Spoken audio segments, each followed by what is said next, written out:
ஹல்லேலூயா. ஆண்டவராகிய இயேசு கிறிஸ்துவின் நாமத்தினாலே எங்கள் யாவரையும் மிக அன்போடு கூட நான் வாழ்த்துகிறேன். மிகவும் மகிழ்ச்சியான ஒரு நாள். உங்கள் மத்தியிலே இருந்து தேவனுடைய வார்த்தையை பகிர்ந்து கொள்வது மாத்திரமல்ல, உங்களோடு சேர்ந்து தேவனை மகிமைப்படுத்துவதற்கும், அவரை துதிப்பதற்கும், அவரை ஆராதனை செய்வதற்கும் ஆண்டவர் நல்ல ஒரு காரணத்தை தருகிறார். ஹல்லேலூயா. அழகான ஒரு திருச்சபை, அதே போல அழகான ஒரு ஆராதனை நீங்கள் செய்வதை நாங்கள் காணக்கூடியதாக. கர்த்தர் நிச்சயமாய் அதிலே பகிர்ந்திருப்பார் உங்களுடைய ஆராதனையிலே. ஆமென். ஹல்லேலூயா. அது கர்த்தருடைய சமூகத்திலே ஒரு நல்ல வாசனையாக ஜெபமும் உங்களுடைய துதிகளும் தேவ சமூகத்திலே நல்ல ஒரு வாசனையாக சென்றிருக்கும். கர்த்தர் அதை முகர்ந்து கொண்டிருக்கிறார். ஆமென். ஹல்லேலூயா. ஹல்லேலூயா. வேதம் சொல்லுகிறது, நாங்கள் செய்கிற ஆராதனைகள் புத்தியுள்ள ஆராதனைகளாக இருக்க வேண்டும் என்று சொல்லி. ஆமென். ஆவியோடும் உண்மையோடும் தொழுது கொள்ள வேண்டும் என்று சொல்லி சொல்லப்படுகிறது. எங்களுடைய சரீரங்களை ஜீவ பலியாக ஒப்புக் கொடுப்பதுதான் ஒரு புத்தியுள்ள ஆராதனை என்று வேதம் சொல்லுகிறது. ஹல்லேலூயா. நாங்கள் கண்களை மூடி நாங்கள் உறுதி செய்தவர்களை கேட்போம். ஆண்டவரே, உங்களுடைய பரிசுத்த வேதாகமத்தின் மூலமாய் எங்களோடு கூட இன்று இடைப்பட்டு எங்களோடு கூட நீர் பேசும்படியாக அவர்களுக்கு ஒப்புக் கொடுப்போம். ஆண்டவரே, நாங்கள் உங்களை ஸ்தோத்தரிக்கிறோம் சுவாமி. கர்த்தாவே, நாங்கள் உங்களை துதிக்கிறோம். இந்த அருமையான நாளுக்காய் ஆண்டவரே, இந்த வாரத்தின் முதல் நாளிலே அதிகாலையிலே நாங்கள் வந்திருக்கிறோம் சுவாமி. கர்த்தாவே, உங்களுடைய கிருபை எங்களுக்கு போதுமாயிருக்கிறது. உங்களுடைய பிரசன்னம் எங்களுக்கு தேவையாயிருக்கிறது. கர்த்தாவே, இந்த இடத்துல வந்திருக்கிறதா ஒவ்வொரு ஜனங்களும் ஆண்டவரே, நாங்கள் உங்களுடைய வார்த்தைகளை கேட்டு அதன்படி நடக்க வேண்டும் என்கின்ற வாஞ்சியோடு கூட இருக்கிறார்கள். ஆண்டவரே, உங்களுடைய வார்த்தையினூடாக நீர் எங்களோடு பேசி எங்களுக்கு உணர்த்தி எங்களை தைரியப்படுத்தி எங்களை போஷித்து எங்களுக்கு ஒரு புதிய பலனை, ஒரு புதிய சக்தியை எங்களுக்கு தரும்படியாக நாங்கள் இயேசுவை உடைய நாமத்தில் வேண்டிக் கொள்கிறோம். என்னை பொறுப்படுத்திக் கொள்ளும், சிலுவையினாலே நீ மறைத்துக் கொள்ளும். நீர் பெருக வேண்டும் சுவாமி, நாங்கள் சிறுக வேண்டும். நாம் மாத்திரம் மகிமை பெற வேண்டும். உமக்கே கனம் துதி மகிமையெல்லாம் செலுத்துகிறோம். இந்த இடத்தில் நாங்கள் ஆண்டவரை சிந்திக்க போகின்ற, தியானிக்க போகின்ற இந்த பகுதிகள் ஒவ்வொன்றிலும் உடைய அன்பின் கரங்களோடு இருந்து ஆவியானவரே உடைய ஆவியினால் என்னை நடத்தும்படியாக கேட்கிறவர்களை உடைய ஆளுகைக்குள் ஒப்புக் கொடுக்கிறேன். அவருடைய சிந்தனைகள், நினைவுகள் எல்லாம் இயேசுவின் நாமத்தில் நாங்கள் சிறைப்படுத்துகிறோம். உடைய ஆளுகைக்குள் ஒப்புக் கொடுக்கிறேன். வீணான காரியங்களை குழப்புகிறதான எல்லா அசுத்தாவிகளின் கிரியைகளையும் இந்த மண்டபத்தை விட்டு நான் இயேசுவின் நாமத்தினாலே அப்புறப்படுத்துகிறேன். உடைய ஆவியின் பிரசன்னத்தினால் ஒவ்வொருத்தரையும் மூடிக்கொள்ளும். உடைய பிரசன்னத்துக்குள் ஒப்புக் கொடுக்கிறேன். இயேசுவின் நாமத்தில் ஜெபிக்கிறேன் நல்ல பிதாவே. ஆமென். ஆமென். ஹல்லேலூயா. மிகவும் சந்தோஷமான ஒரு காரியம். இந்த சந்தர்ப்பத்தை கர்த்தர் தந்தபடினாலே நான் தேவனுக்கு மிகவும் நன்றியுள்ளவனாக இருக்கிறேன். அதே போல் பாஸ்டர் தங்கராஜ், அதே போல் அவருடைய மனைவி விமலா மற்றும் அங்கே அநேகர் தெரிந்தவர்கள் இருக்கிறார்கள். அவர்களுக்கு நான் நன்றிகளை தெரிவிக்கின்றேன். இந்த சந்தர்ப்பத்தை கர்த்தர் எனக்கு தந்ததுக்காகவும், அதே போல் இந்த சபையார் எனக்கு இந்த வாய்ப்பை தந்ததுக்காகவும் நான் தேவனுக்கு மகிமை செலுத்துகிறேன். அருமையானவர்களே, இன்றைய நாளிலே நான் அங்கே உங்களோட பகிர்ந்து கொள்ள வேண்டும் சொல்லி விரும்புகின்ற காரியம் ஒரு முக்கியமான ஒரு விடயம். அதாவது, இந்த நாட்களில் எங்களுக்கு ஒரு ஊக்கமான ஒரு ஜெபம் எங்களுக்கு தேவைப்படுகிறது. எத்தனை பேர் அதை ஆமென் என்று சொல்லுவீர்கள்? ஒரு ஊக்கமான ஜெபம் தேவைப்படுகிறது. எங்களுடைய ஜெபம் தேவ சமூகத்திலே சென்று தேவனை செயல்படுத்த பண்ண வேண்டியது அவசியமாயிருக்கிறது. ஆமென். எங்களுடைய ஆண்டவர் பாஸ்டர் அங்கே வழிநடத்துகிறவர் கூட சொன்னார், எங்களுடைய ஆண்டவர் சர்வ வல்லமை உள்ள ஆண்டவர். ஆமென். அவர் செயல்படுகின்ற ஆண்டவர். ஆமென். ஹல்லேலூயா. அவர் எங்களோடு கூட வேலை செய்கின்ற ஆண்டவர், எங்களுக்காக வேலை செய்கின்ற ஆண்டவர். ஆமென். அவர் எங்களுடைய ஜெபத்தை கேட்டு செயல்படுகின்ற தேவனாய் இருக்கிறார். வேதத்திலே நாங்கள் அநேக உதாரணங்களை நாங்கள் பார்க்கிறோம். எங்கள் தேவன் இந்த அண்டசராசரங்களை சர்வ வல்லமை உள்ளவராய் படைத்து அவர் இன்றும் ஜீவனுள்ளவராய் இருக்கிறார். அவர் அங்கே உலகத்திலே வந்து அங்கே எங்களுக்காக ஊழியம் செய்து அவர் எங்களுடைய பாவங்களை சுமந்து சிலுவையிலே மரித்து அடக்கம் பண்ணப்பட்டு அவர் 3ஆம் நாளிலே உயிர்த்தெழுந்து இன்றும் பரலோகத்திலே பிதாவின் வலது பரிசத்திலே நமக்காய் பரிந்து பேசுகின்ற தேவனாக, அதே போல் நமக்காக செயல்படுகின்ற தேவனாக இருக்கிறார். ஆமென். நாம் திருப்பிக் கொள்வோம். அப்போஸ்தலர் நடவடிக்கைகள் 12ஆம் அதிகாரத்திலே, எங்களுடைய வேதாகமத்திலே அப்போஸ்தலர் நடவடிக்கைகள் 12ஆம் அதிகாரம், அந்த அதிகாரம் முழுவதுமே எங்களுக்கு பெரிய ஒரு பாடத்தை கற்றுத் தருகிறது. அதிலே நீங்கள் பார்த்தீங்கன்னு சொன்னால் அங்கே 25 வசனங்கள் உண்டு. ஆனால் நாங்கள் எல்லா வசனங்களையும் முழுவதுமே பார்ப்பதற்கும் எங்களுக்கு நேரங்கள் குறைவு. ஆனால் அதில் உள்ள முக்கியமான சில விடயங்கள் நாங்கள் பார்க்க போகின்றோம். நீங்கள் அந்த வேத பகுதியை திருப்பி வைத்துக் கொள்ளுங்கள். இந்த இடத்துல ஒரு முக்கியமான ஒரு வசனம் என்னை அதிகமாய் அங்கே உணர்த்திய ஒரு பகுதியாக இருக்கிறது. அந்த வசனம் 12ஆம் அதிகாரத்திலே 5வது வசனமாக நாங்கள் பார்க்கிறோம். வாசிப்போம் ஒருவர். அப்படியே பேதுரு சிறைச்சாலையில் காக்கப்பட்டிருக்கையில் சபையார் அவனுக்காக தேவனை நோக்கி ஊக்கத்தோடு ஜெபம் பண்ணினார்கள். பேதுரு சிறைச்சாலையிலே காக்கப்பட்டிருக்கையில் சபையார் அவனுக்காக தேவனை நோக்கி ஊக்கத்தோடு ஜெபம் பண்ணினார்கள். இதுதான் என்று ஆண்டவர் எங்களோடு கூட பேச போகிற காரியம். ஊக்கத்தோடு ஜெபம் பண்ணினார்கள் சபையார். உங்களுடைய வேதாகமத்திலே நான் அநேகமாய் சொல்லுவேன், பெயரையெல்லாம் வச்சுக்கொள்ள வேண்டும். முக்கியமான வசனங்களை நீங்கள் அதிலே மார்க் பண்ண வேண்டும், அண்டர்லைன் பண்ண வேண்டும். ரைட்? இந்த இடத்துல சபையார் ஊக்கத்தோடே அவனுக்காக ஜெபம் பண்ணினார்கள் என்கின்ற அந்த பகுதியை நீங்கள் மார்க் பண்ணிக்கொள்ளுங்கள். ஏனென்றால் இன்றைய நாளிலே சபையாருடைய ஜெபத்தை தேவன் பார்க்கின்றார், எதிர்பார்த்து கொண்டிருக்கிறார். ஊக்கத்தோடு ஜெபிக்கின்ற சபையார். அன்றைய ஆதி சபை மக்கள் ஜெபத்திலே அங்கே அநேகம் அனுபவம் உடையவர்களாக இருந்தார். அவர்களுக்கு ஜெபம், அவர்கள் ஜெபத்தினாலே அநேக நன்மைகளை பெற்றவர்களாக இருந்தார்கள். ஜெபத்தினாலே அநேகம் சாதித்தவர்களாக இருந்தார்கள். அதே போல பழைய ஏற்பாட்டு காலங்களிலும் ஜெபிக்கின்ற வீரர்கள் அநேகம் இருக்கிறார்கள்.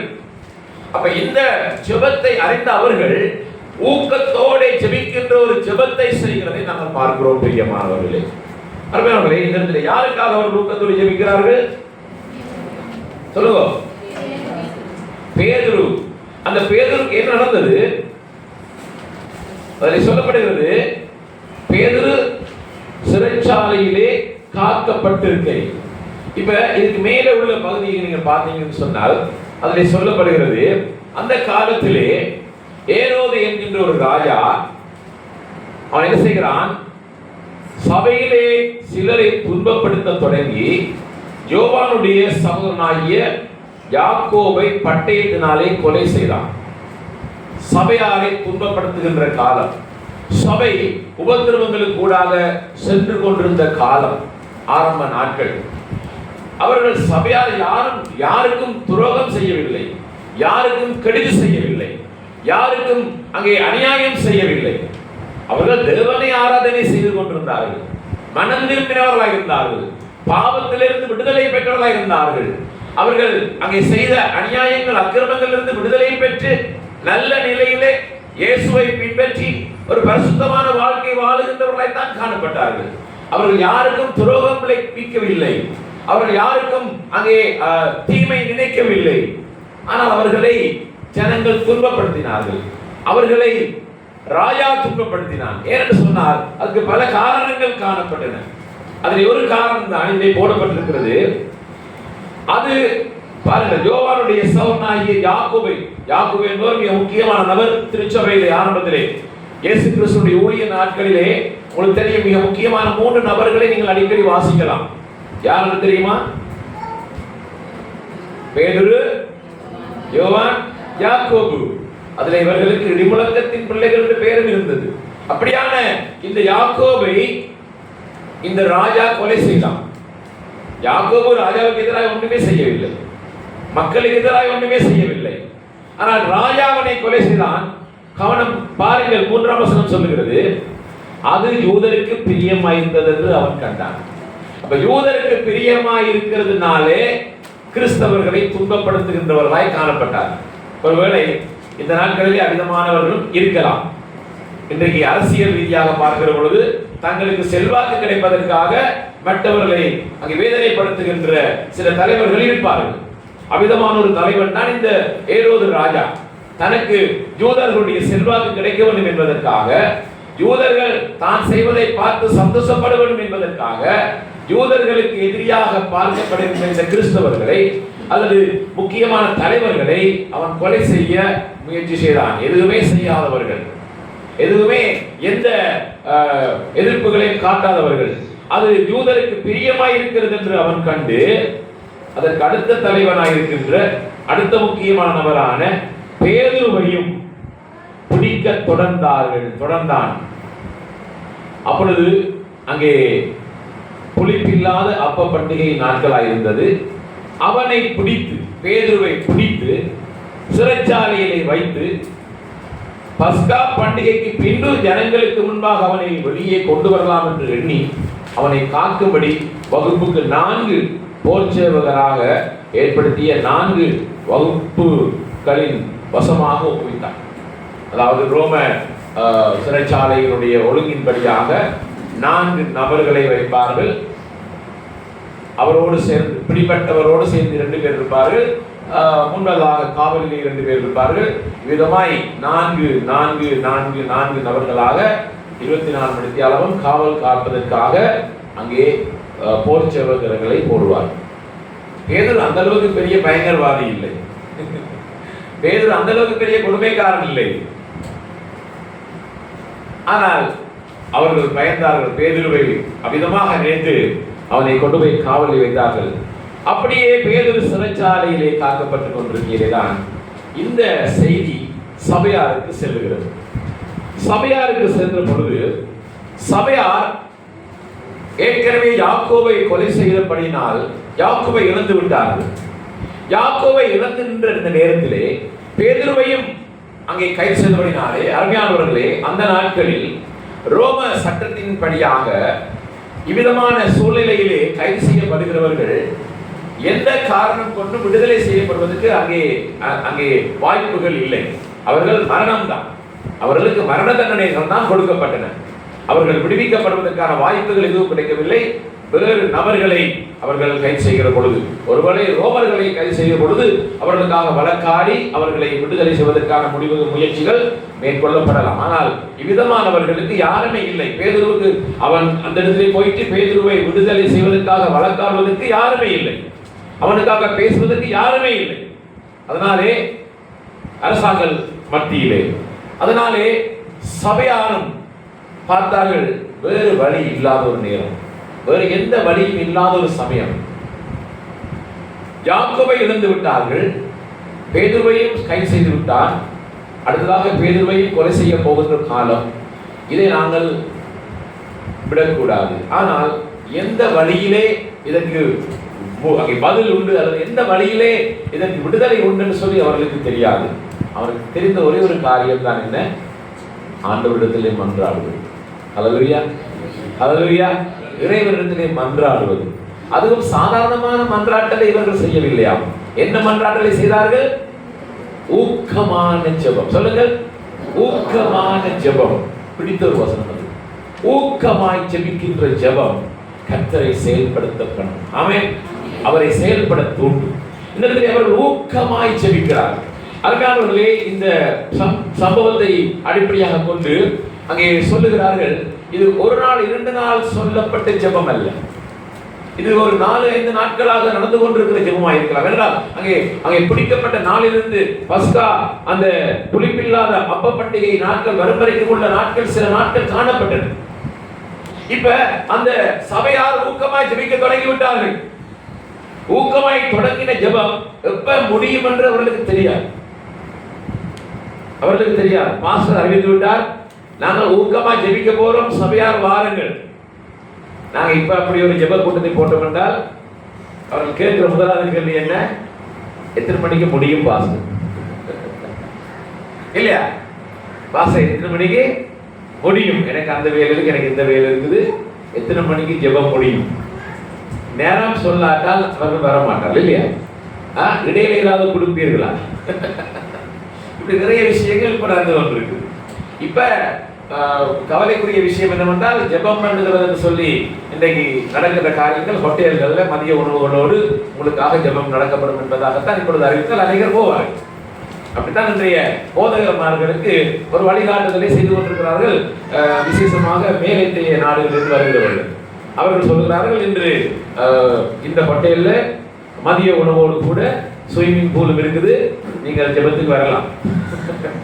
இவ்விதமான ஜெபங்களை தான் இன்று அநேகம் நடக்கின்றது. ஆனால் ஆதிசபை மக்களுக்கு இதெல்லாம் தெரியாது. ஆதிசபை மக்கள் ஜெபத்துக்கு வர சொன்னால் எப்ப முடியும் என்று தெரியாது. அவர்கள் ஜெபிக்க ஆரம்பித்தார்கள். ஊக்கமாய் ஜெபிக்க ஆரம்பித்தார்கள்.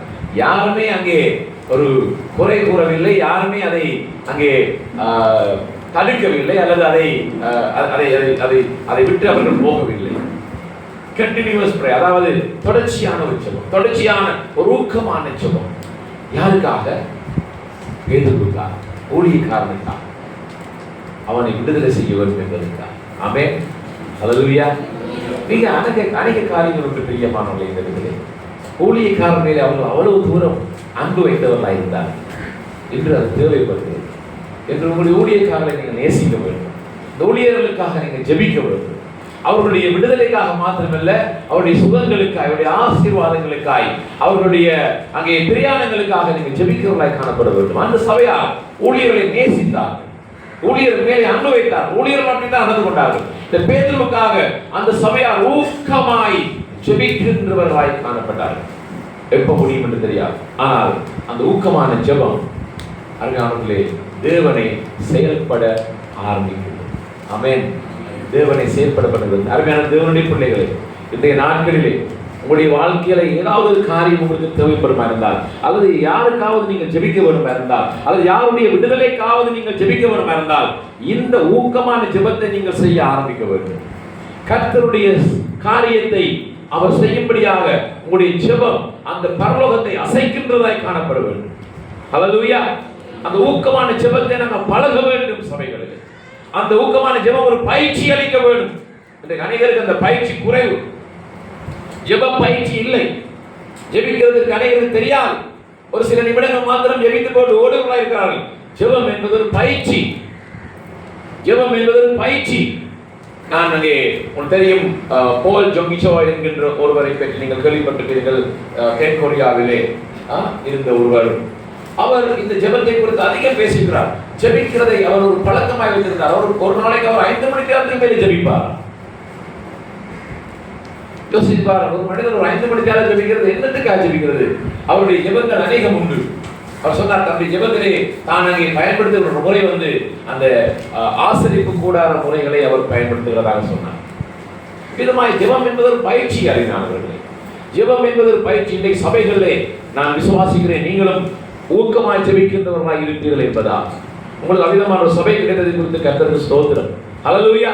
ஒரு சபை பாருங்கள், பாஸ்டருக்கு அறிவித்தல் கொடுத்தார், இந்த வாரம் முழுவதும் கூட்டங்கள் எதுவும் இல்லை, ஆனால் வளைவு போல ஜெபங்கள் நடைபெறும். ஆமென், ஹல்லேலூயா. சந்தோஷமா இருக்கு. ஏன்னா இந்த வாரம் முழுவதும் ஜெபிக்கின்ற ஒரு வாரமாய் உங்களுடைய சபையில் நீங்கள் பிரகடனப்படுத்தியிருக்கிறீர்கள். அது மிகவும் ஒரு ஆசீர்வாதமான காரியம். நீங்கள் அதில் கலந்து கொள்ள வேண்டும், அதில் பங்கு கொள்ள வேண்டும். அந்த பயிற்சியிலே நீங்கள் வளர வேண்டும். அது உங்களுடைய தனிப்பட்ட வாழ்க்கைக்கும் உதவியாய் அமையும், சபை வாழ்க்கைக்கும் அது ஆசீர்வாதமாய் அமையும், தனிப்பட்ட வாழ்க்கைக்கும் அது ஆசீர்வாதமாய் அமையும். ஊக்கமான ஜெபத்தை செய்யும் பொழுது கர்த்தர் செயல்படுகிறவராயிருக்கிறார். இங்கே நாங்கள் பார்க்கிறோம்,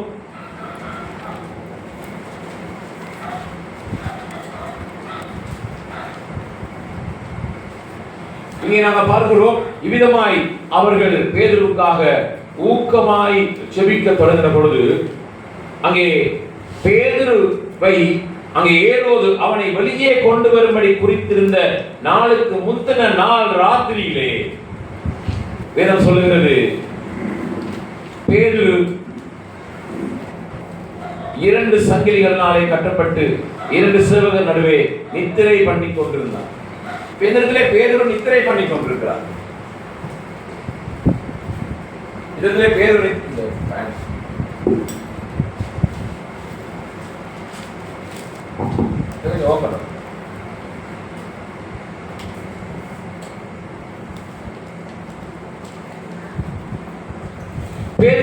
நித்திரை பண்ணி கொண்டிருந்தார். ஒருவேளை நீங்க யோசிக்கலாம், பேதுரு நித்திரை செய்து கொண்டிருக்கிறாரே, கவலை இல்லையா அவருக்கு? அவருக்கு பயம் இல்லையா? இதற்கு பல காரணங்களை நாங்கள் பார்க்கலாம். ஒன்று, அவர் தேவன் மேலே விசுவாசம் உள்ளவராக அவர் தைரியமாக இருந்திருக்க வாய்ப்பு இருக்கிறது.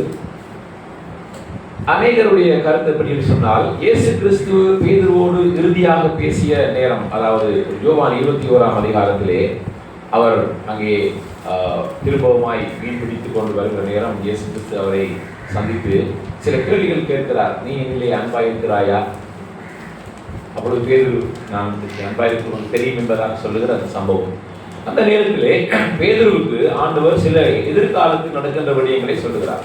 ஒருவன் உன்னை அழைத்துக் கொண்டு போவான், உனக்கு தெரியாத இடத்திலே அவனை கூட்டிக் கொண்டு போவான், உன்னை அழைத்துக் கொண்டு போய் என்று சொல்லி அந்த அவனுடைய இறுதி மரணம் ஒரு சிலுவை மரணமாக அடையாளப்படுத்தி நீ விதமான ஒரு மரணத்தை நீ அடைவாய் என்பதான ஒரு ஒரு தீர்க்க தரிசன செய்தியை இயேசு கிறிஸ்து பேதுருவுக்கு சொல்லுகிறதை நீங்கள் பார்க்கலாம். யோவான் 21ஆம் அதிகாரம். ஒருவேளை அநேகர் சொல்கிறார்கள் பேதுரு அமிதமான ஒரு மரணம் தனக்கு வர வேண்டும் என்ற ஒரு வாஞ்சையோடு ஒரு ஆவலோடு அவர் இருக்கின்ற நேரங்களிலே இதை அவர் நினைத்திருக்கலாம், தனக்கு அமிதமான ஒரு மரணம் வரப்போகின்றது, இது என்னுடைய இறுதியான நேரம், அந்த மரணத்துக்காக நான் பார்த்திருக்கிறேன் சொல்லி ஒரு மகிழ்ச்சியாக அல்லது சந்தோஷமாக அவர் நித்திரை கொண்டு அமைதியாக இருந்திருக்கலாம் என்பதாக சொல்லப்படுகிறது. ஆனால் அருமையான தேவனுடைய பிள்ளைகளே, அவ்விதமாய் அவர் இருந்தாலும் சபையாருக்கு அவர் தேவை, சபையாருக்கு பேதுரு தேவை, ஊழியத்துக்கு பேதுரு தேவை, கர்த்தருடைய ராஜ்யத்தை கட்டுவதற்கு தேவனுடைய மனுஷன் தேவைப்படுகிறார். அதனால சபையார் அதை விடவில்லை. சபையார் அந்த ஊக்கமான ஜெபத்தை ஆரம்பித்தார்கள். அப்பொழுது தேவனுடைய வல்லமை அங்கே செயல்பட ஆரம்பிக்கிறது. அதை பார்க்கிறோம். அந்த நேரத்திலே அவன் நித்திரை பண்ணி கொண்டிருக்கிற பொழுது அங்கே அப்பொழுது கர்த்தருடைய தூதன் அங்கே வந்து நின்றான். அறையிலே வெளிச்சம் பிரகாசித்தது. அவன் பேதுருவை விழாவிலே தட்டி சீக்கிரமாய் எழுந்திரு என்று அவனை எழுப்பினான். உடனே சங்கிலிகள் அவன் கையில் இருந்து விழுந்தது. அருமையான தேவனுடைய பிள்ளைகளே, தேவன் செயல்பட ஆரம்பித்து விட்டார். ஹல்லேலூயா. சபையாருடைய முக்கியமான ஜெபம் இங்கே சபையாருக்கு தெரியாது. சபையார் ஜெபித்துக் கொண்டிருக்கிறார். அந்த ஒரு வீட்டிலே இருந்து சபையார் தொடர்ச்சியாக ஜெபம் பண்ணி கொண்டே இருக்கிறார். ஜெபம் அவர் நிப்பாட்டவில்லை, ஆனால் பதில் கிடைக்கிறது அவர்களுக்கு தெரியவில்லை. தேவன் செயல்படுகிறார். ஹல்லேலூயா. உங்களுடைய ஜெபங்களை நீங்கள் நிறுத்த வேண்டாம். உங்களுடைய ஜெபங்களை நீங்கள் தொடர்ந்து செய்கிற பொழுது உங்களுடைய ஜெபங்களுக்கான பதில் தேவன் அங்கே செய்ய ஆரம்பித்து விட்டார். அதற்குரிய செயல்பாட்டை அதனுடைய வேலையை கர்த்தர் செய்ய ஆரம்பித்து விட்டார். ஆமென். ஹல்லேலூயா. நீங்க செய்ய வேண்டியதெல்லாம் என்ன? உங்களுடைய ஜெபத்தை நிறுத்தாமல் ஊக்கமாக வாஞ்சியோடு விசுவாசத்தோடு உறுதியோடு எப்பொழுதும் தொடர்ச்சியான அந்த ஜெபத்தை செய்து கொண்டே இருக்கின்றது தான் நீங்க செய்ய வேண்டும். பார்க்க வேண்டிய அவசியம் இல்லை. தேவன் செயல்படுகிறாரா, தேவன் மேலே செய்கிறாரா, தேவனுடைய செயல்பாட்டை யாருமே அங்கே நிர்ணயிக்க முடியாது. ஆண்டவருடைய அந்த செயல்பாட்டை எங்களால் சொல்ல முடியாது. இப்படி செய்யும் ஆண்டவரே, அப்படி செய்யும் என்று எங்களால் சொல்ல முடியாது. வேதம் சொல்லுகிறது, அவருக்கு ஆலோசனைக்காரனாய் இருந்தவன் யார்? அவரிடத்தில் ஒன்றை பெற்றுக் கொள்ளும்படியாய் முன்கூட்டியே அவருக்கு ஒன்றை சொல்லுகிறவன் யார்? இல்லை. அவர் தன்னுடைய வல்லமையாக செயல்படுகிற தேவன். அவர் ஆச்சரியமாய் செயல்படுகிற தேவன். இல்லாதவைகளை இருக்கிறவைகளைப் போல அழைக்கின்ற தேவன். ஹல்லேலூயா. ஹல்லேலூயா. நாங்கள் வேண்டுவதற்கும் நினைப்பதற்கும் மிகவும் அதிகமாக செயல்படுகின்ற தேவன். ஹல்லேலூயா. அந்த ஆண்டவரை தான் நாங்கள் விசுவாசிக்கிறோம். அந்த ஆண்டவரை தான் நாங்கள் ஆராதனை செய்கிறோம். அந்த ஆண்டவரிடத்திலே தான் நாங்கள் ஜெபிக்கிறோம். வேறு நபர்கள் அல்ல. கண்டிருந்தும் காணாத, காதிருந்தும் கேளாத, காலிருந்தும் நடவாத, வாயிருந்தும் பேசாத, ஊமையான விக்கிரகங்களிடத்திலே நாங்கள் போய் மன்றாடவில்லை. அப்படி மன்றாடி அங்கே பிரயோசனமும் இல்லை, ஒன்றுமே நடக்காது. அருமையான தேவனுடைய பிள்ளைகளே, அங்கே எலியா என்கின்ற ஒரு மனிதனை நாங்கள் பார்க்கின்றோம். 18ஆம் அதிகாரத்திலே, ராஜாக்கள் புஸ்தகத்திலே 18ஆம் அதிகாரத்திலே எலியா என்கின்ற ஒரு மனிதனை நாங்கள் பார்க்கின்றோம். அவன் விதமான ஒரு ஊக்கமான ஜெபத்தை செய்கின்ற ஒரு மனிதனாய்த்தான் இருந்திருக்கிறார்.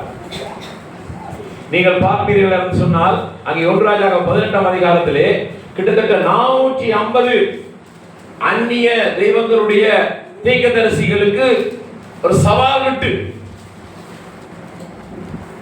ஒரு தனி மனிதனாக நின்று ஜெபிக்கின்ற ஒரு மனிதனாக இருந்தவன் தான் எலியா.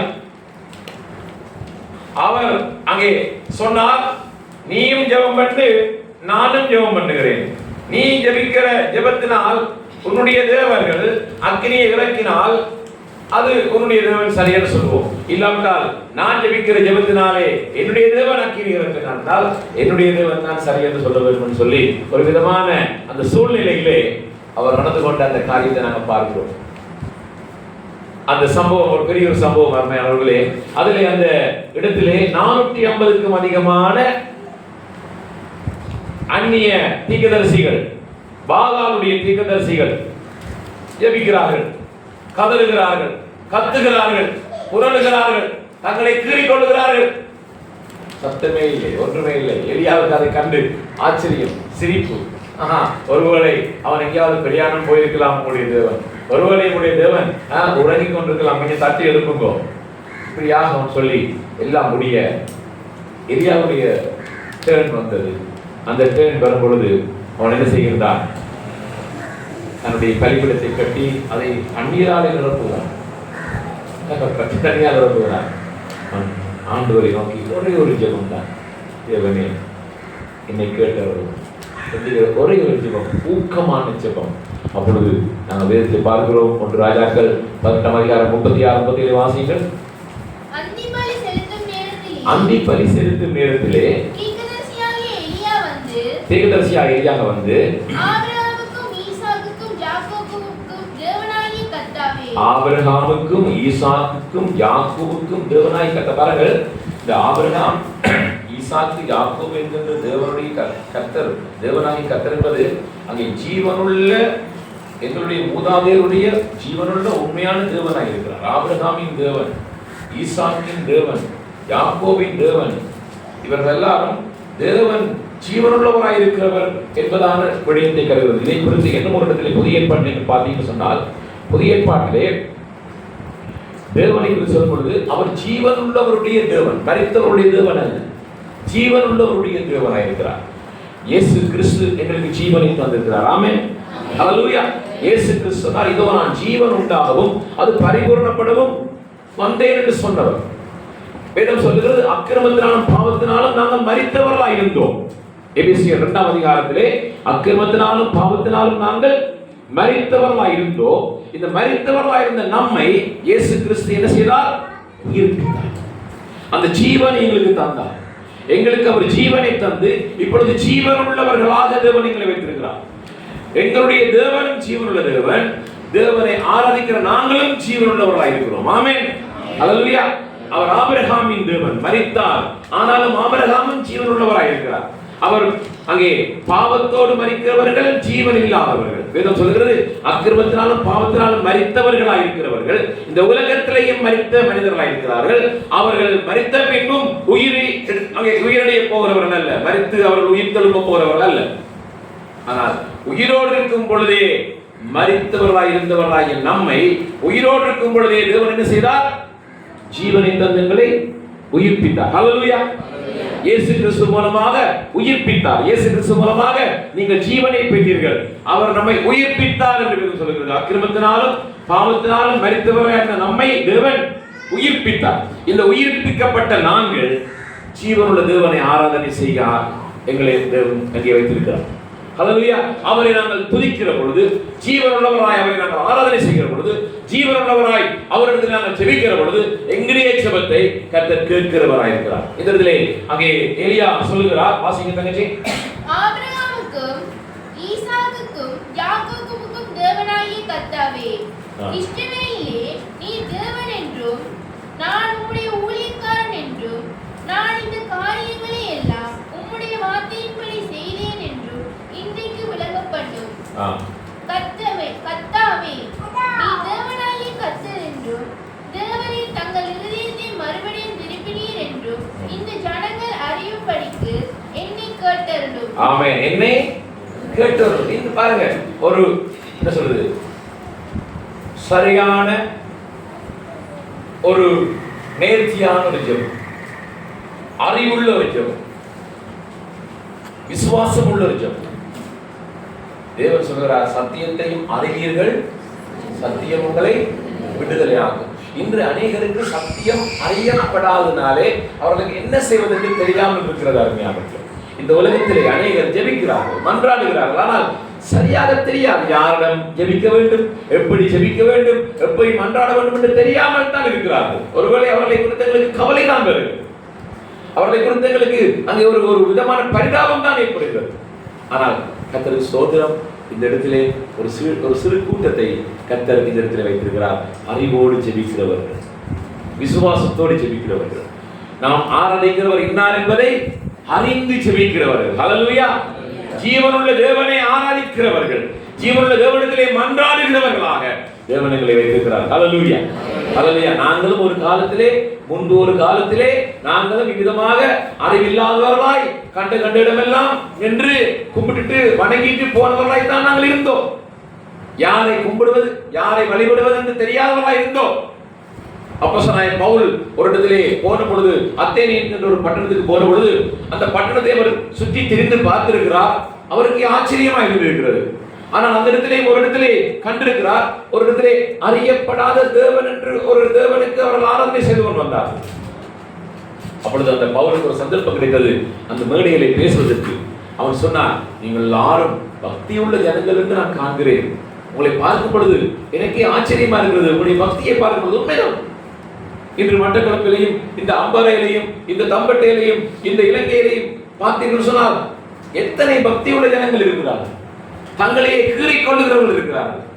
பக்தியை அவர்கள் அநேகமாய் காட்டுகிறார்கள். இங்கிருந்து வேறு இடங்களுக்கு போகின்றார்கள். பக்தியோடு கூட அவர்கள் அங்கே என்ன சொல்றது பிரயாணங்களாய் போகிறார்கள்.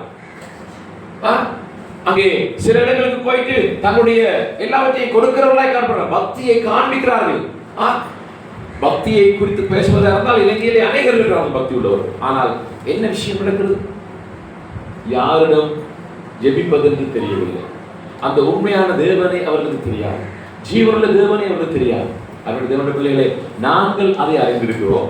இந்த இடத்திலே நான் உங்களிடத்திலே கேட்கிறது என்னவென்றால், நாங்களும் இவ்விதமான ஜெபிக்கிற ஜெபத்திலே நாங்களும் வளர வேண்டும் என்பது மாத்திரமல்ல, இன்று அறியாமல் பக்தியை காண்பித்துக் கொண்டு புரியாமல் யாரிடம் ஜெபிப்பது, யாரிடத்திலே போய் முறையிடுவது, தேவனை எப்படி அறிந்து கொள்வது என்று தெரியாமல் இருக்கிற அநேக ஜனங்கள் எங்களுக்கு வெளியாக இருக்கிறார்கள்.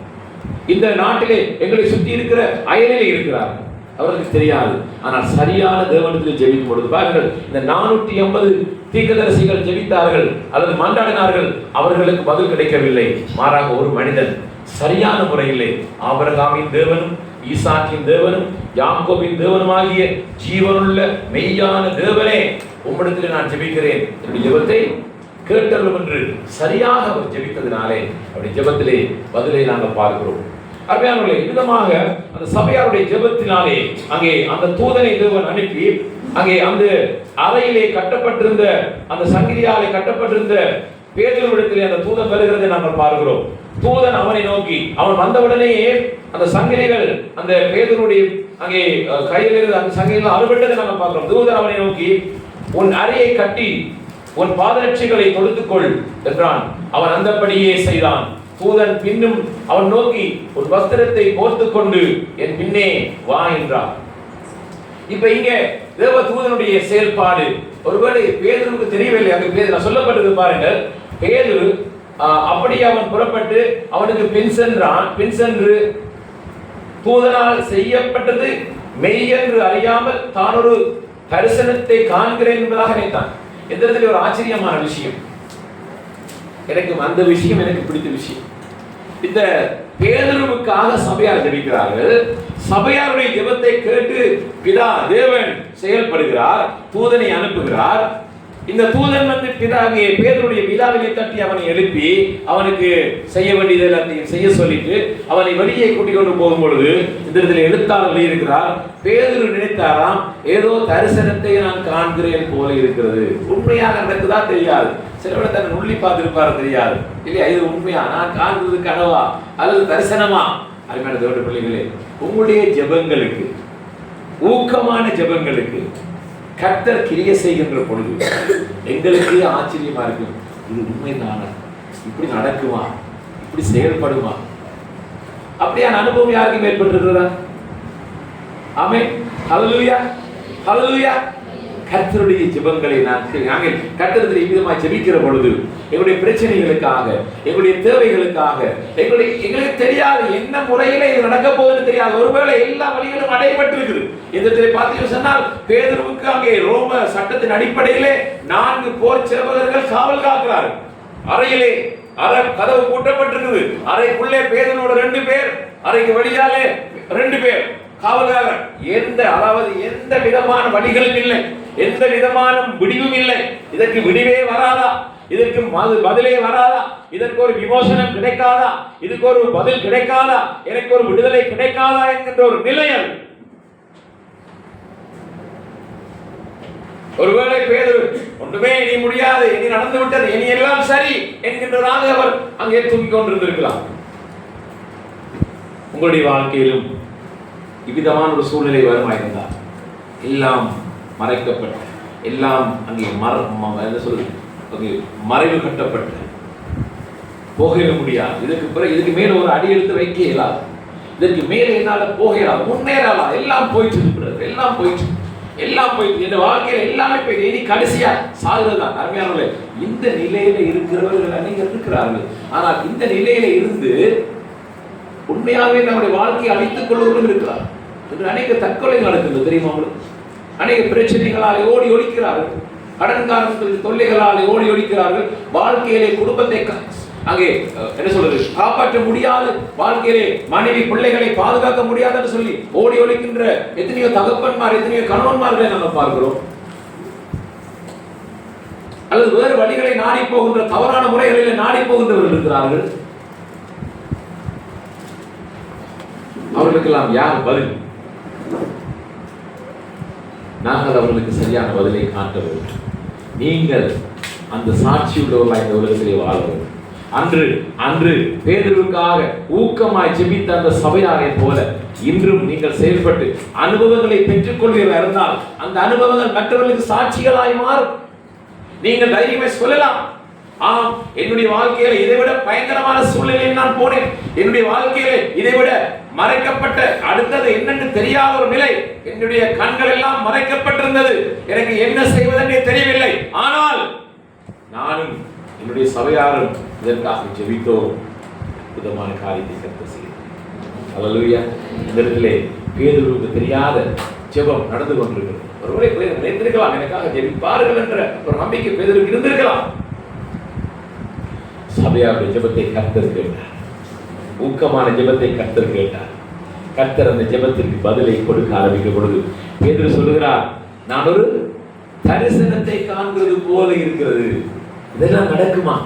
இப்படியெல்லாம் நடக்குமா பிரதர்? எல்லாருடைய வாழ்க்கையிலும் என்னுடைய வாழ்க்கையிலும் விதமான அநேக நன்மைகளை நான் கண்டிருக்கிறேன். இதெல்லாம் நடக்குமா என்று சொல்லி எனக்கே ஆச்சரியம். திரும்பி பார்க்கிற பொழுது நான் ஒரு கனவு கண்டது போல, ஒரு தரிசனத்தை கண்டது போலவே எனக்கு இருக்கும். இப்படியெல்லாம் நடந்திருக்குமா? அற்புதம் நடந்திருக்குமா? அல்லேலூயா. கர்த்தருக்கு ஸ்தோத்திரம். இந்த இடத்திலே அமிதமான ஒரு காரியத்தை நாங்கள் பார்க்கிறோம். அங்கே அப்பொழுது பேதுரு நினைக்கிறார், அதாவது அப்படியே அவன் புறப்பட்டு அவனுக்கு பின் சென்று பூதனால் செய்யப்பட்டது மெய்யென்று அறியாமல் நான் ஒரு தரிசனத்தை காண்கிறதாக அவர் நினைத்தார். அவர்கள் முதலாம் காவலையும் இரண்டாம் காவலையும் கடந்து, பாருங்கள், காவலை கடந்து கொண்டு போகும்பொழுது சாதாரணமானதல்ல. அந்த இடத்திலே ரோம சட்டத்தின் அடிப்படையில் சிறைச்சாலையிலே விதமாய் காவலை கடந்து போவது என்பது இலகுவானதல்ல. இரும்பு கதவண்டையிலே வந்த போது ஒரு அழகான வார்த்தை பாருங்கள், அது தானாய் அவர்களுக்கு திறவுண்டு. அல்லேலூயா சொல்லுவோம். அல்லேலூயா. அருமையான சகோதரனே, சகோதரியே, நீ உண்ட வாழ்க்கையிலே முன்னோக்கி போய் கொண்டிருக்கிற பொழுது ஜெபத்தோடு, ஊக்கமான ஜெபத்தோடு நீ வாழ்க்கையை முன்னோக்கி போய் கொண்டிருக்கிற பொழுது சில வேளை உன்னை அறியாத இரும்பு கதவுகள் இருந்தாலும் அது தானாய் திறக்கப்படுவார்கள். அல்லேலூயா. உன்னுடைய ஊக்கமான ஜெபம் தான் அது திறக்கப்படும்.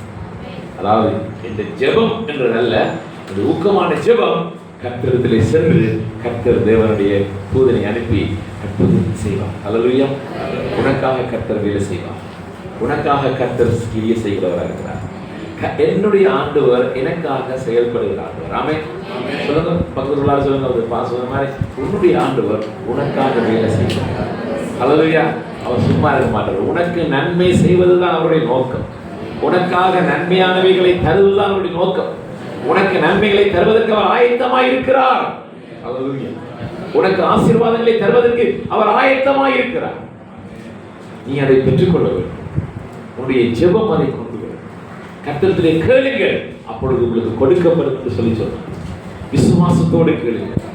வேதம் சொல்லுகிறது எபிரேயர் புத்தகத்திலே, கர்த்தரிடத்திலே கேட்கிறவன் விசுவாசத்தோடு கேட்க வேண்டும். விசுவாசம் இல்லாமல் தேவனுக்கு பிரியமாய் இருப்பது கூடாத காரியம். கர்த்தரிடத்திலே கேட்கிறவன் அவர் உண்டென்றும் தம்மை தேடுகிற யாவருக்கும் அவர் பலன் அளிக்கிறவர் என்றும் அவரை குறித்து விசுவாசிக்க வேண்டும். அல்லேலூயா. விசுவாசம் என்றால் என்ன? நம்பப்படுகிற உறுதியும் காணப்படாதவர்களின் நிச்சயம். கர்த்தர் தருவார், கர்த்தர் செய்வார். ஹல்லேலூயா. எப்படி? எங்களுக்கு சொல்ல முடியாது, எப்படி எங்களுக்கு சொல்ல முடியாது, ஆனா கர்த்தர் செய்வார். அன்று சபையார் இந்த நம்பிக்கையில தான் ஜெபித்திருப்பார். சபையாருக்கு தெரியும், உலக ரீதியாக காண்கின்ற காட்சிகள் ரீதியாக ரோம சட்டத்தின் அடிப்படையில் பேதுரு வெளியில வருவதற்கு வாய்ப்பே இல்லை. பேதுருவை வெளியில நாங்கள் காண்றதுக்கு வாய்ப்பே இல்லை. ஆனால் ஜெபித்தார். ஹல்லேலூயா, ஹல்லேலூயா. எங்களுடைய ஜெபம் மேலே போகும், எங்களுடைய ஜெபம் மேலே போகும். அவர் கிரியை செய்வார். அவருக்கு முடியும் எங்கேயும் போறது. இங்கே சங்கீதக்காரன் சொல்லுகிறார், நான் பாதாளத்தில் படுக்கை போட்டாலும் அங்கேயும் இருக்கிறேன், நான் ஆகாயத்தில் போயிருந்தாலும் அங்கேயும் உடைய வல்லமை இருக்கிறது. இந்த அறிவு எனக்கு ஆச்சரியமா இருக்குது, எட்டாத உயரமா இருக்குது. அதுதான் கர்த்தர். அந்த கர்த்தரை நீங்கள் அறிந்து கொண்டால் நீங்க சும்மா பரப்பி. ஹல்லேலூயா. அந்த கர்த்தர் யாரை சரியா அறிந்து கொண்டால் நாங்கள் சும்மா அந்த இடத்துல பரப்போம். ஏன் தெரியுமா? ஏன் தெரியுமா? அவ்வளவு தூரம் அவர் எங்களுக்காக காரியங்களை செய்கிறோம். நாங்கள் கூனி குறுகி ஒடுங்கி போய் ஐயோ எல்லாருக்கும் நல்லது நடக்குது, எனக்கு மாத்திரம்தான் இப்படி நடக்குதுன்னு சொல்ற வார்த்தைகள் வாயில வராது. இன்னைக்கு சில கிறிஸ்தவர்கள் கூட அப்படி சொல்றாங்க, என்ன பாசம் எனக்கு மாத்திரம் தான் இப்படி நடக்குது, பாருங்க அவன் நல்லா இருக்கிறான், இன்னும் நல்லா இருக்கு, எனக்கு மாத்திரம் தான் நடக்குது. சில பேர் எனக்கு சில ஊழியக்காரங்களும் சொல்றான், ஊழியக்காரர்களுடைய மனைவிமார்களும் சொல்லி சொல்லுவதை நான் கேட்டிருக்கிறேன். என்ன பாஸ்டர், எனக்கு ஒரு பழைய கதை ஒன்று கையில் அவர் இல்லை, அங்கே நான் அவரை பார்க்க போறேன்னு சொன்னேன். அவருடைய மனைவி சொல்லுவார், என்ன அறிமுகப்படுத்துவார், இங்கே நம்மப்பா உண்மை மாதிரி வாழ தெரியாத ஒன்று வந்திருக்குது அப்படின்னு. எனக்கு இப்போ மறக்கல, அவர் மொழிக்காரன் தான்.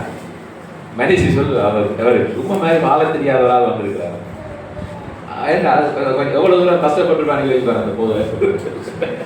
ரைட்டா? அந்த சேர்ந்து போகிற தன்மை இல்லாவிட்டார். ஆனால் கர்த்தரை அறிகிற அறிவிலை நாங்கள் அழுதுகிறாங்க. நான் ஆராதிக்கிறவர் இன்னார் என்பதை நான் அறிந்திருக்கிறேன் சொல்லி பவுல் சொல்லுவார். ஹல்லேலூயா. அவர் இல்லாதவர்களை இருக்கிறவர்களை போல அழைக்கிறது. உனக்காக ஆசீர்வாதத்தை கர்த்தர் வைத்திருக்கிறார். நீ நினைக்காத கர்த்தருடன் தருவார். நீ எதிர்பார்க்காத வழிகளை கர்த்தரை நடத்துவார். ஆமென். இரும்பு கதவை திறப்பார். உனக்கு முன்பதாக அடைபட்டிருந்தால் அது இரும்பு கதவாயிருந்தாலும் அது தானாய் திறக்கும். ஆமென். எங்க அங்க அதுக்கு எங்க சாவி இருக்குது? எங்க சாவி இருக்குது? ஊக்கமான ஜெபம். ஹல்லேலூயா. இரும்பு கதவை திறக்கிற சாவி யார்கிட்ட இருக்குது? ஊக்கமான ஜெபம் செய்கிறார்கள். ஹல்லேலூயா. சாவியை கர்த்தர் கொடுத்திருக்காரு, நீங்க அதை சரியா பயன்படுத்தாடி கரல் பிடிச்சிரு. இந்த சாவி என்ன சாவி?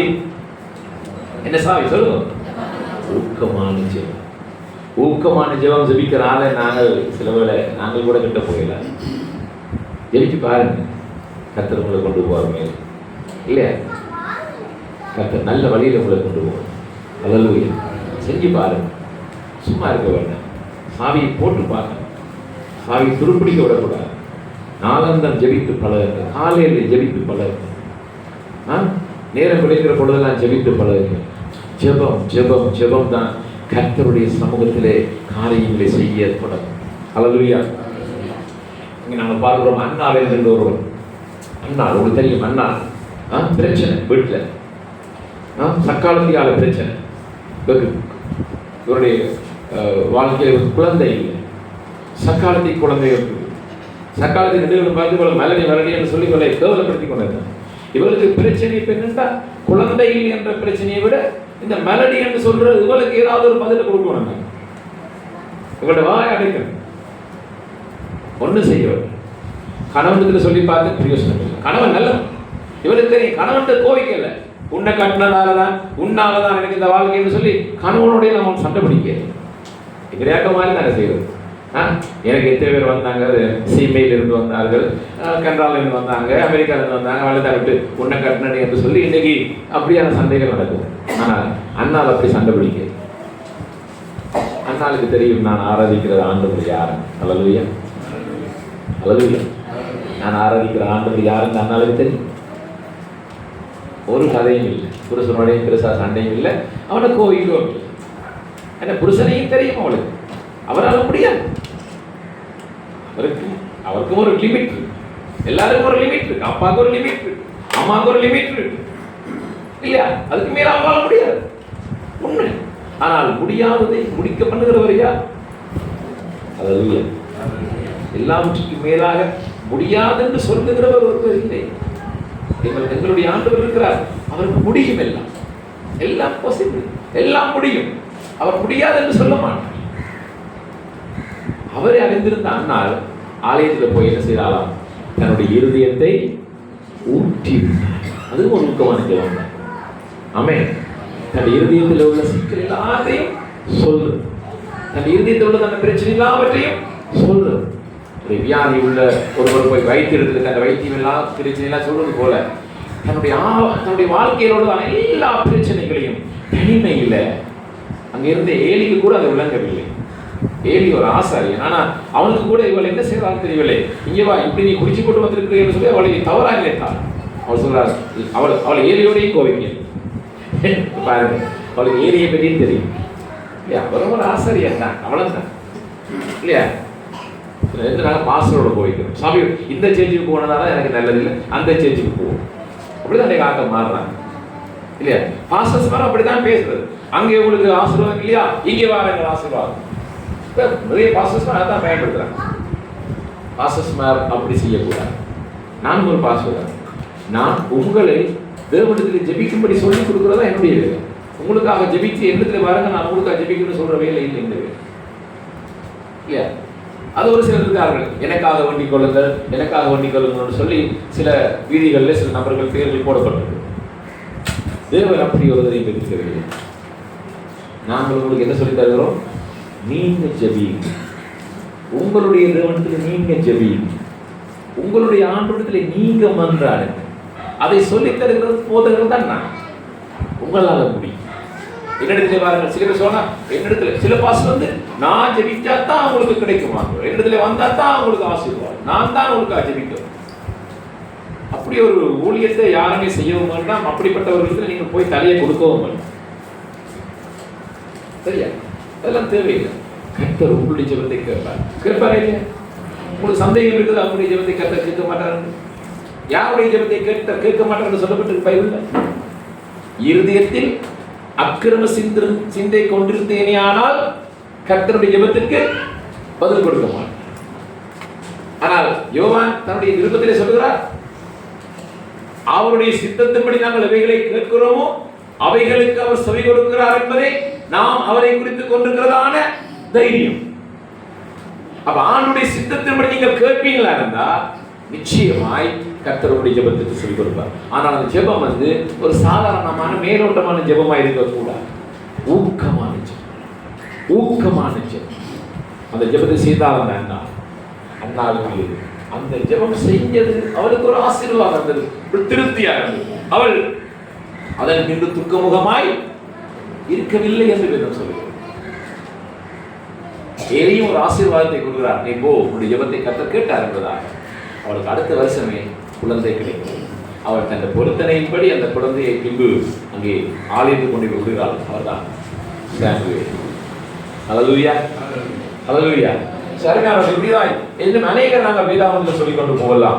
அங்கே ஜெபித்து ஊக்கமாய் ஜெபித்து அங்கே அற்புதமான காரியங்களை நடைபெற்றவர். ஹல்லேலூயா. அதே போல் மோசேயும் ஊக்கமாய் ஜெபிக்கிறவர்கள், உறுதியாக ஜெபிக்கிறார். அங்கே அவருக்கு ஜெபிப்பதற்கு சப்போர்ட் பண்றதுக்கு ஆட்கள் வந்தார். நாங்கள் ஊக்கமாய் ஜெபம் பண்ணும் பொழுது உங்களுடைய ஜெபத்தை கர்த்தர் கேட்பார். சபையார் ஜெபிக்கும் பொழுது கர்த்தர் சபையார் ஜெபத்தை கேட்பார். அப்பொழுது இரும்பு கதவுகள் தானாய் திறக்கும். உங்களுடைய வாழ்க்கையில என்னெல்லாம் இப்பொழுது அடைபட்டிருக்கிறோம், உங்களுடைய வாழ்க்கையில அல்லது உங்களுடைய பிள்ளைகளுடைய வாழ்க்கையிலையா இருக்கலாம், உங்களுடைய குடும்ப வாழ்க்கையா இருக்கலாம், உங்களுடைய தனிப்பட்ட வேலையிலேயா இருக்கலாம், தொழிலையா இருக்கலாம். அருமையான சகோதரனே சகோதரியே, நீ இன்று செய்ய வேண்டியதெல்லாம் நோக்கமான ஜெபம் தான். நாங்கள் பிரசங்கத்தை செய்துவிட்டு போய்விடுவோம். நீங்கள் நல்ல பிரசங்கம் என்று சொல்லிக் கொண்டு நீங்கள் போகக்கூடாது. நீங்கள் அதை செயல்படுத்த வேண்டும். அதை செய்து பாருங்கள். உங்களுடைய திறப்பை கொஞ்சம் துருப்பிடித்த திறப்பை கொஞ்சம் சுத்திகரித்து போட்டு திரும்ப அந்த திறப்பை ஆரம்பியுங்கள் போடுவதற்கு. இரும்பு கதவுகள் திறக்கப்படும். ஹல்லேலூயா.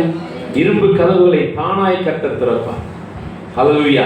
உங்களுடைய வாழ்க்கையில் உள்ள தடைகளை கர்த்தர் அகற்றுவார். பிரச்சனைகளை நீக்குவார். எதிர்காலத்துக்கு நடந்து பேர் பாருங்க. அந்த என்னென்ன அவருடைய சங்கிலி அறுந்து விடுகிறது. அவனுடைய கதவுகள் அங்கே சிறிய சிறிய கதவுகள் போய் அந்த காவல் எல்லாம் தாண்டி போக பெரிய இரும்பு கதவு. ஐயோ, இவ்வளவு தூரம் வந்துட்டமே, இதுக்கு மேல் எப்படி போறதுன்னு சொல்லி அவன் யோசிக்கவில்லை. ஆனால் அந்த கதவு தானாய் திறக்கும். ஹல்லேலூயா. அங்க ஜெபம் நடந்து கொண்டே இருக்கு. எங்க சபையா என்ன நிப்பாட்டில் ஜெபம் அங்க நடந்து கொண்டே இருக்கிறது. இங்க வேலை நடந்து கொண்டிருக்கிறது.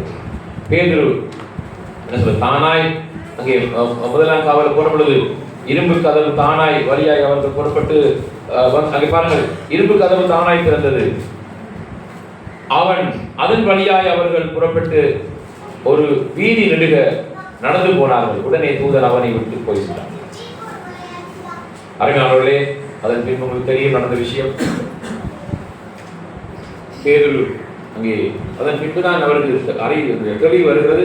அவர் வளமையாக சபை கூடுகின்ற செபிக்கின்ற இடத்திற்கு அவர் போகின்றார். அந்த வீட்டு கதவை தட்டும் பொழுது அங்கே ஒரு பெண், பேர் என்ன வந்து ரோதே, அவள் வந்து கதவை திறந்து பார்த்த பொழுது பேதுரு என்று கண்டுவிட்டாள். அவள் போய் சொல்லுகிறாள், பேதுரு வந்து அங்கே ஜெபம் பண்றவர்களுக்கு பேதுருக்காக ஜெபிக்கிறார்கள், பேதுருடைய விடுதலைக்காக ஜெபிக்கிறார்கள். ஆனால் வந்து நிற்கிறது பேதுரு என்பதை அவர்களால் அறிந்து கொள்ள முடியவில்லை.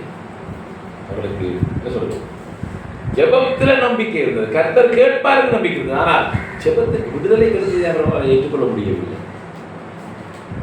சரி, அது பக்கம் இருக்கட்டும். ஆனால் அதன் பின்பு அவர்கள் வந்து பார்த்து பேதுரு விழிகளுக்கு பேதுரு தனக்கு நடந்ததெல்லாம் விரும்பி சொல்லுகிறார். அரவணைத்து கொண்ட பிள்ளைகளே, அதன் பின்பு 25ஆம் வசனம் வரைக்கும் நீங்கள் வாசித்து பாருங்கள். அதில் அநேக காரியங்கள் இருக்கிறது. எங்களுக்கு நேரம் குறைவாக இருக்கிறது. கர்த்தர் எங்களுடைய ஜெபத்தை கேட்டு ஆயத்தமாக. ஹல்லேலூயா. நான் முழங்கால் படித்து ஜெபம் பண்ண ஆரம்பிப்போம். இந்த செய்திக்காக ஜெபம் பண்ணுவோம். ஆனால் உங்களுடைய பிரச்சனைக்காக நீங்க ஜெபிக்க போறீங்க. அதை நீங்க தான் செய்ய போறீங்க. அந்த ஊக்கமான ஜெபத்தை நீங்க தான் செய்ய போறீங்க. நாங்கள் இப்பொழுது முழங்கால் படிட்டு தேவனுக்கு நன்றி சொல்லுவோம்.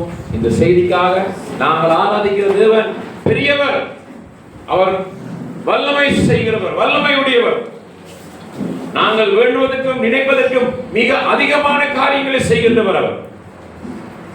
அவர் யார் என்று நாங்கள் அறிந்து ஜெபிக்கும் பொழுது அந்த பெரிய காரியங்களை செய்ய நீங்கள் அவரை அறிந்திருக்கிறீர்கள். அவருக்கு உறுதியான விசுவாசத்தோடு நீங்கள் செய்யும் பொழுது கர்த்தரது ஜெபத்தை கேட்கிறார். இரண்டாவது, நான் முதல் சொன்னது போல நாங்கள் மாத்திரமல்ல, நாங்கள் அவரை அறிந்திருக்கிறோம். ஸ்பர்ஜன் என்கின்ற ஒரு பிரசங்கியார், அவர் ஒரு பெரிய சொன்னாராம், இந்த மற்றவர்களுக்கு சத்தியம் சொல்வது எப்படி என்று சொல்லி சொன்னார், சுவிசேஷம் சொல்வது எப்படி என்று சொன்னார். ஒரு பிச்சைக்காரன் இன்னொரு பிச்சைக்காரனுக்கு எங்க சாப்பாடு கிடைக்குது என்று சொல்லுகிறது போல இல்லையா? ஒரு பிச்சைக்காரன் ரோட்ல போகும்பொழுது ஒரு கல்யாண வீடு அம்பிட்டுது, சாப்பிட்றான். அவன் நல்லா சாப்பிட்டு அவன் யோசிக்கிறான், இந்த மாதிரி எத்தனை பிச்சைக்காரங்க வெளியில் இருக்கிறாங்க, ஒரு போய் அவங்களுக்கு சொல்லுவோம், இந்த வீட்டுக்கு போனால சாப்பிடலாம். அந்த வேலையை தான் நாங்கள் செய்யணும். நாங்கள் இந்த சபையில் இந்த இடத்துல ஜெபம் பண்ணி அநேக ஆசீர்வாதங்களை பெற்றுக் கொடுக்கிறோம். நாங்கள் ஒரு பிச்சைக்காரனை போலையாவது செய்யக்கூடாதா? நாங்கள் இங்கே நல்லா சாப்பிட்றோம். வெளியில் நிறைய பேர் இருக்கிறாங்க, வெளியில் நிறைய பேர் இருக்காங்க. ஒரு கொஞ்சம் பேருக்காவது போய் சொல்லுவோம், இங்கே வந்தா நல்ல சாப்பாடு கிடைக்கும். ஹல்லேலூயா. இங்கே வந்து நீங்கள்டா உங்களுடைய பிரச்சனைக்கு கர்த்தர் பதில் கொடுப்பார். இங்கே வந்து ஜெபிச்சா கர்த்தர் உங்களுடைய தேவையை நிச்சயமாக சந்திப்பார். நீ ஏன் கவலைப்பட்டு கொண்டிருக்கிறாய்? ஒரு முறை வந்து ஜெபித்துப்பார், கர்த்தர் உனக்கு பெரிய காரியங்கள் செய்வார். ஹல்லேலூயா, ஹல்லேலூயா. நம்ம ஜெபம் பண்ணுவோம்.